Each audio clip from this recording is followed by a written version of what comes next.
Buerki, the author of the biography Living Without Fear and the co-publisher of the Amazon best-selling Inspired Journeys. Get in touch with me if you want to start living without fear. And please share this podcast with a friend who you know needs to hear this episode. Subscribe to my newsletter and YouTube channel, write a short review, and rate it on your favorite podcast platform with a lot of stars if you enjoyed it. Thank you so much for your support. This truly means a lot to me. And today, I'm so excited to have Robin Parr with me. She's a master energy healer and medical intuitive.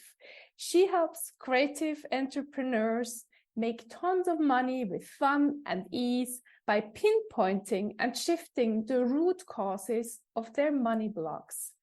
As a medical intuitive, she's able to scan bodies to uncover physical imbalances and works with clients to create unconditional health. She taught Bikram Yoga for 10 years and has a deep connection to health and bodies, but always coupled with a great sense of humor. Robin is a mother to an 11-year-old son and has been living in Amsterdam for over 20 years. Welcome to the show, dear Robin. Thank you so much, Esther. Let's start with my question I always start with, and I really love.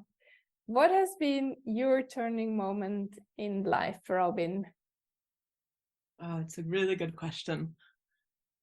I'd have to say it was when my son was born. He was about 1 year old, and one of my students she was a grandmother. She read palms. She was a palmist. And every day she was in class practicing camel pose. She said she would be taken back to a trauma where she was in the prison in Buenos Aires during the coup, and she was pregnant and gave birth. So every day she went to my class, I was very pregnant, and she would be reliving basically and healing from this trauma. So when my son was 1, she said, please, please, please, Robin, can I give you a present for him by reading his palm? And I thought, this is a fantastic gift. And after she read his palm, she said, would you like your palm read as well? So yes, of course. She read my palm and she looked at some lines and said, oh, within about 2 years, you're going to have a vision. And I was teaching Bikram Yoga at the time, and 2 years went by, and my husband at the time kept asking, did you have your vision? 3 years went by, and how did you have your vision? About 4 years went by, and I thought, now, never mind. Like, it was a good hope that there's something special would come out of my life. And one day, after my husband came home from a healing, I had sent him to this woman. I thought, well, he needed some help with something on his back. He came home and shared this touching story. I started crying. I thought, oh my gosh, I want this too. And I went to her therapy space for basically a theta healing session or an energy healing session. And it was in that moment, it was like, bam, you know how it's like, this is what I've come to do. This is the thing I've been praying for. It took maybe 6 years from the time that I had gotten that palm reading. But it was like, that's what I came to do, to be an intuitive healer. And when I got home, I told my husband at the time, he said like, oh, but a vision you have in your dream. I was like, but I was in theta state, like it was this dream state. I said, I know this is what I'm here to do. And because I was raised very Catholic from a dad who was a deacon, I had, at age 14, I wanted nothing to do with my dad. I wanted nothing to do with Catholic Church. I was so against. God was a really bad word in my household, or in my world. So for me to go from all that, let's say, negative thoughts or programming around what God and church was, to to basically rearrange my whole life to be somebody that is now a spiritual teacher and works with God every day. And yeah, it took a lot of healing, a lot of reprogramming, let's say. So yeah, I would say probably the biggest turning point in my life. After been there others recently? Yeah, well, I mean, this one is much more fresh.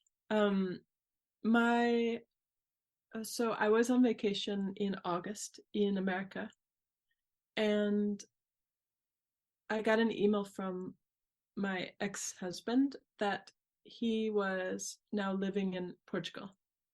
And we have a son, and we shared custody of the son. So it basically meant that the moment I got back from America, 3 days before I was going to leave on a vacation to Asia without my son for a month, I had to figure out basically what I was going to do with a kid.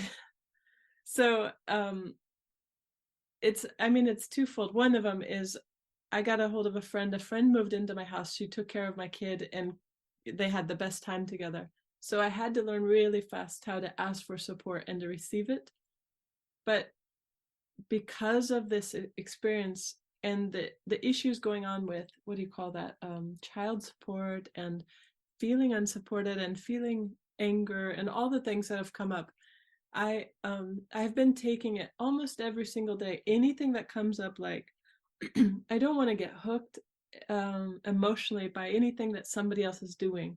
I want to be so free in my life that nobody has any power over me. So every day something will pop up, and then I will examine it. I'll look, where does it come from? Who is this reminding me of? I'll reprogram, the beliefs that are popping up. And I know, like, each day I can feel more and more this feeling like nobody around me is wrong. It's like I'm really being able to take responsibility. This is my life. I get to feel the way I feel, and I can respond graciously, generously, with even people that a couple of weeks ago still felt to me like the bad guy, or the one that's doing something to me. So this has been also a really big one. Wow, beautiful. And if someone is coming to you and said, I feel stuck, what are you doing with this person? Well, so when I was 20, or 20, something like that, I came to Amsterdam for a week because I'm actually American. I came to Amsterdam for a week, and I looked at these beautiful men on bikes, and I said, I want one. And I looked at these beautiful houses. I said, I want one. And those cute bikes, I want one. And I thought, well, what am I going to do with my life? And being an American, one of the, let's call it very American things, is I wanted to be famous. And I decided I wanted to be a famous fashion designer. So I said, I'm going to study fashion. I'm going to be a famous fashion designer. I'm going to move here. And I told my mom when I got home a week later. And 2 months later, I had all my suitcases packed and I was immigrated to Amsterdam. And after a few years, I studied fashion. I became a famous fashion designer, was winning all kinds of prizes in Holland and Paris, and actually didn't really care about the fashion. Like, I just love bodies, so actually I loved painting bodies. I loved everything about bodies. But at that time, being an American, thinking that's what I should do is become famous. That's the path I took. And this has been something, when clients come to me and they say, I feel stuck or I feel blocked, I know what it's like to have a dream and to go after it. I'm the best, let's find a dream and go for it kind of person. So when someone comes to me and they feel blocked or stuck, the first thing we'll do is we'll start asking what really lights them up. And so much of the time, when somebody has been shut down at a very young age for wanting something, it can be quite painful, even the thought, like, what do I really want? And a lot of people, especially lately, and also women who have put all their needs aside, maybe their mothers, or they've sacrificed themselves for somebody else's whatever, will work on uncovering all the ways where they decided that they weren't allowed to do the things they want. They weren't supposed to do things for themselves. And I will work with them in a hypnotic way, also through a body scan. We'll do work with the neuroscience. I'll use all my tools. Sometimes people come in person, and I'll do hands-on body work to shift anything that's blocking someone. Like recently, I had a guy come to me, and he actually was wondering like what he should be doing with his life. And maybe 2 sessions later, he came back and he said, "Oh, by the way, a little side note, I was smoking 5 to 7 cannabis joints a day, every day, and that stopped." Like after a session, he said, "I haven't wanted to smoke again." And it's kind of a funny, what do you call it, side effect of the work I do with people, is that it's not the first person that's quit their hash or weed addiction after working with me. And I see always this correlation that for some people, it's so painful not to know what they want and not to be living their life in honor of what they want, that they have to do something to cope, eat or smoke or drink or depression, whatever it is. There's some ways people have to cope, and for the pain of, not leading the life that you really came here to lead. Beautiful. And what did happen to this guy later, after more sessions? Or has it been recently? It was very recently. So, I mean, the first thing he said is, "I quit the cannabis addiction." He said, "I've become much more magnetic." He said, "People just come to me. They're more attracted to me. They come and talk to me more." And he said, and this was another kind of a, what do you call it? Like a side effect. He said, "I've been getting these jobs." He used to have like one, what do you call the person who gives you work? One assignment. Employer, And he said, after our sessions, he said, "I'm starting to get out of nowhere, out of the blue, there's people offering me different positions and different jobs. So no longer do I have to stay with just the one person. I can branch out." So yeah, and I just want everyone to live the life of their dreams. So I love it. He said, "I don't know, I don't spend time doing the things that you do, Robin. I'm just obsessed with helping people unblock stuff." So he's like, "I'm so happy you love doing what you do, because I sure don't spend time thinking about these things or doing these things." And I noticed it with a friend recently. She's kind of obsessed with meridians. And I go to her for shiatsu, and I said, "It's amazing. I'm so glad that you obsess about meridians, because I love to go to you for this meridian work. And I'm obsessed with beliefs and changing limitations and helping people live the lives of their dreams, and this is all I think about and all I want to talk about and work with people on, like all day, every day." Beautiful. And for example, I remember when I started writing my first book, or I handed over my first children's book to my father. He said, "But you can't earn money with books, can't you? Did you do some research how you can earn money?" How about if people get stuck also in this, what other people say, or maybe what they believe also a little bit, as I did? But Oh no. I have one of those fathers too. And whenever clients come to me and talk about the people around them who are poo-pooing their ideas, or the naysayers, the first thing I try to remind them is, get yourself out of that group or that situation, and either, if possible, surround yourself with somebody who does write books, who does make money with writing. And if you can't surround yourself with them because you didn't, let's say in that time you didn't know a professional writer who made money, I said, follow them on Instagram. Like Elizabeth Gilbert, who's making money with her books, I would say, make sure your consciousness has somebody around you, and preferably somebody with your background, maybe the limitations you think you have, like, "Oh, they have to be a single mom who was raised in this way, or whatever it is that you think is stopping you from being maybe a money earning writer. I always say surround yourself so that your subconscious can see proof that it's possible. I call it an expander. Make sure to have your expanders.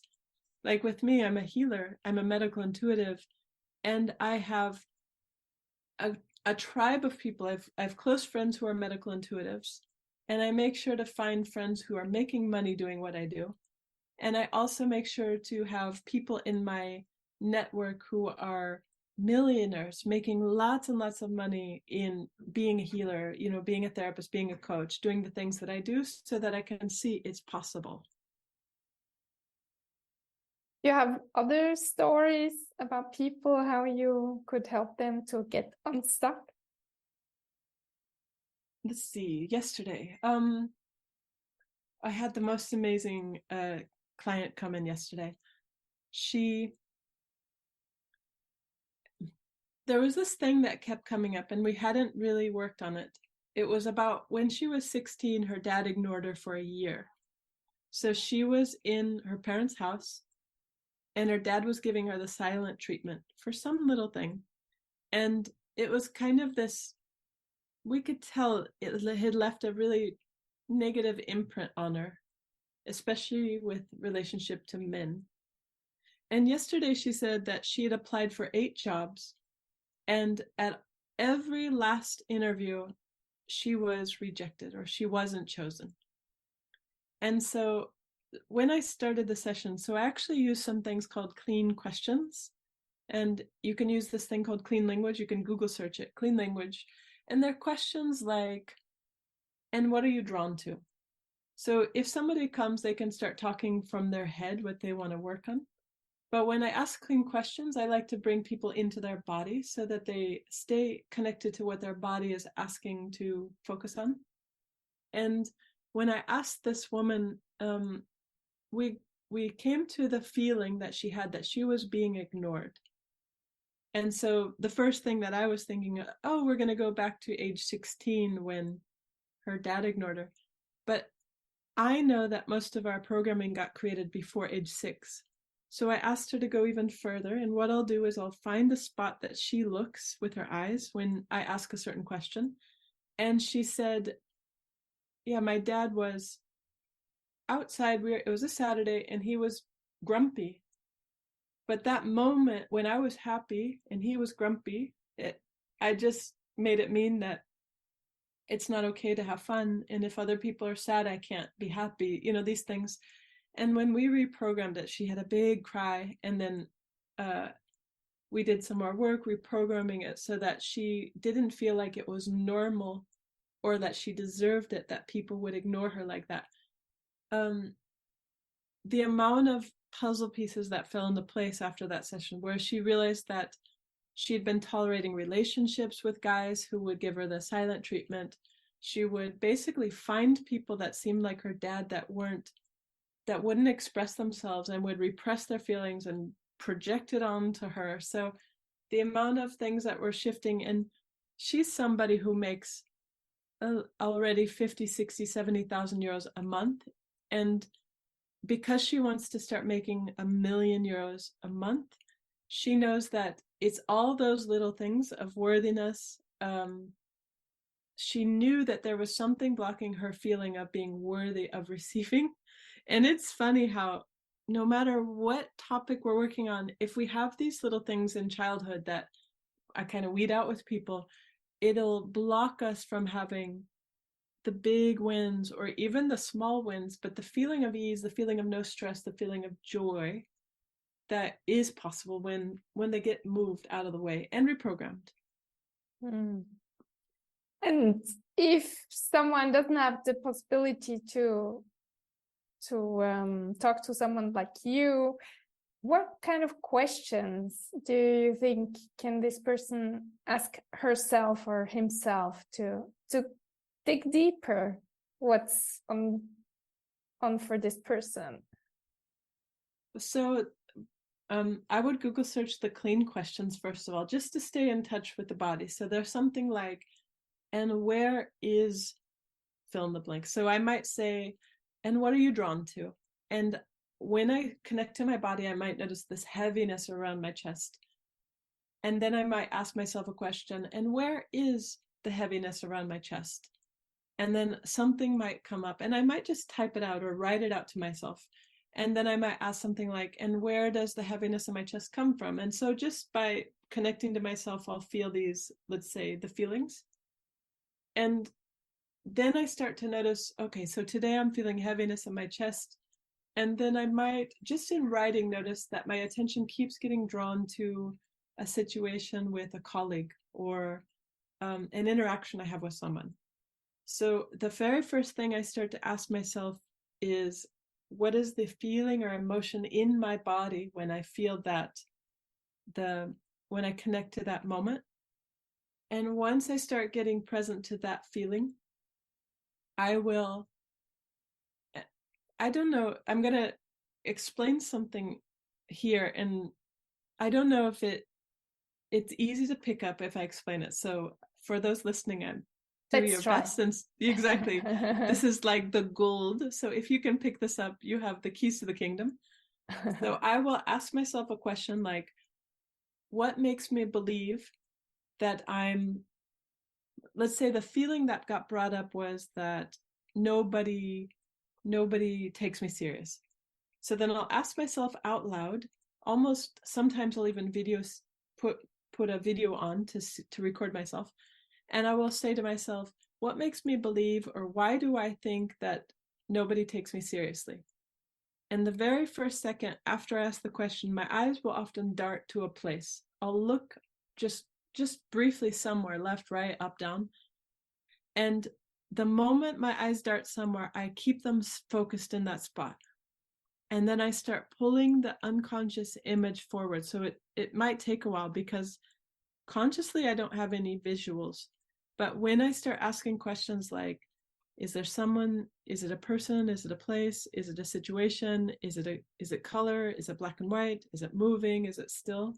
And as I ask for more clarity, I might start to feel somebody's feelings. Like I might feel, oh, my mom was there and she was upset. And then I'll start noticing how my feelings are with relationship to the people in the scene. And the most important question is I ask myself, what did I decide, or what did I make that mean about me? And what did I make that mean about life? And then I get my pen and paper out, and that's the gold. So I start writing, oh, I made it mean that nobody takes me seriously, or I have to work really hard to be taken seriously, whatever those meanings are. And a lot of the times I know I'll hit the right spot, because there'll be really deep-seated beliefs that I think are true about me, and it'll make me start crying.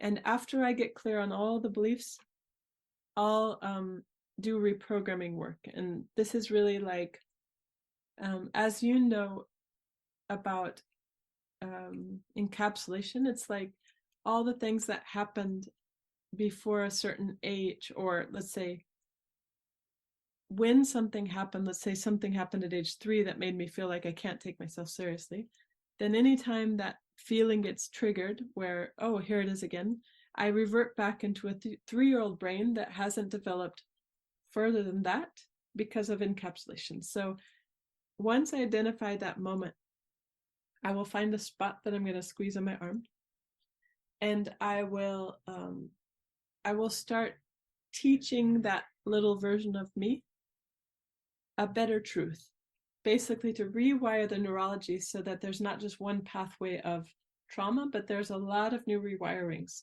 Like, I'm easy to be taken seriously, or I deserve to be taken seriously. And every time I will reprogram something, I'll squeeze a spot to anchor it into that younger version of myself. Let's see. So these are neurolinguistic programming techniques. I'm sure that if someone's listening and they want more details how to, let's say, work on themselves, and they were to search for NLP anchoring techniques, they could probably find it. And I think once you learn it, you'll never go back, because it's the most fast and easy and effective way to reprogram that I found, especially with clients. It's like life-changing, and it takes like 5 minutes for a lot of people. It's incredible how fast it works and how deeply it works as well. I love it. Something last, maybe what you'd like to share with our audience? Your own truth, or so what I notice,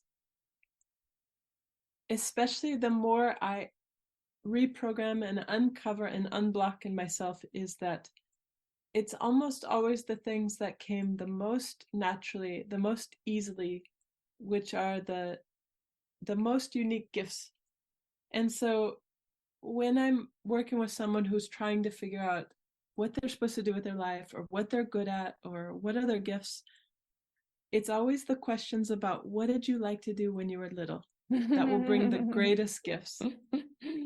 And it can be as simple as, I like to dance in the kitchen to loud music, or I like to sing silly songs with my friends, or I like to play with horses outside. Those things are usually keys to highlighting whatever it is that someone is uniquely gifted at and comes naturally and automatically to them. So for anybody who's trying to figure out what they're supposed to do with their life or what their gifts are, I would always say, start looking at what you were doing between the ages of 2 up till 7. What were the things that really drew your attention? That's where the magic is. Thank you so much, Robin. Thank you. Yeah, thank you. It's been fun. And thank you, dear listener, for spending your precious time with us today. And in case you feel worthless today and nobody seems to like you, we tell you, you're amazing, we love you, and you are a gift to everyone who crosses your path. And please tell yourself these sentences over and over again. Have an amazing day, and talk to you next week.